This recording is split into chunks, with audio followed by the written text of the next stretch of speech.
Ang panahon, katulad din nga ng pag-ibig. Nagbabago ang panahon, ganun din sa pag-ibig. Kaya kung maghanap ka rin lang ng mamahalin, piliin mo na yung mas mahal mo talaga. Hindi yung napipilitan ka lang. Baka kasi dumating time, bigla kang magbago. Hindi pala siya ang kailangan. Dahil ang gusto ng puso mo pala, yung matatag na tao, matibay, hinaharap ang anumang hamon sa buhay. Marunong maglaan ng oras para sa ikakatibay ng inyong relasyon sa panahon kayo. Para tumibay ang pundasyon na itinatag yung dalawa. Yan ang kailangan.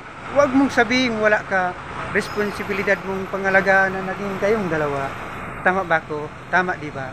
Kahit wala ka, hindi naman kailangan ang sobrang halaga ng pera. Basta magkasama kayong dalawa, sapat na. Hindi para gumasta. Dahil ba wala ka, hindi na kailangan magbanding kayong dalawa. Dito sa lugar na to, baka gusto nyo, makakasama nyo pa si Makata. Pero lagi nating tatandaan, sa pagpili ng mamalin, dapat laman ang puso mo't isipan, mahal mong tunay. Hindi yung napipilitan ka lang. Piliin mo yung taong hindi nagbabago, hindi katulad ng panahon. Yung taong marunong magsakripisyo, mag-alay ng dangal, at handang magbuwis ng buhay. Yung taong kaya kang ipaglaban, sa totoo lang, kahit hindi kayang ipaglaban, mapipilitan siyang lumaban dahil sa'yo lang.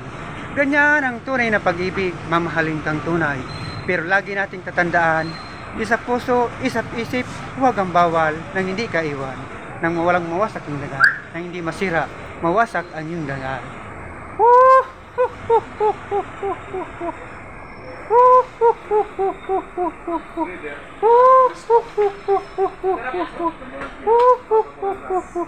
Welcome, Ixia Page. Maligaya kong harapin ang una kong kabanata sa Ixia Page. Ito ang yugto ng aking buhay, Ixia Page. At akin ang kakalimutan ang noon na nagi kong buhay. Mga nauna at nawali kong nakaraan. Maraming salamat sa inyo mga kaibigan. Salamat sa pag-unawa. Salamat po sa manghang na panonood at pagtangkilik sa The Lobster Secret Lover.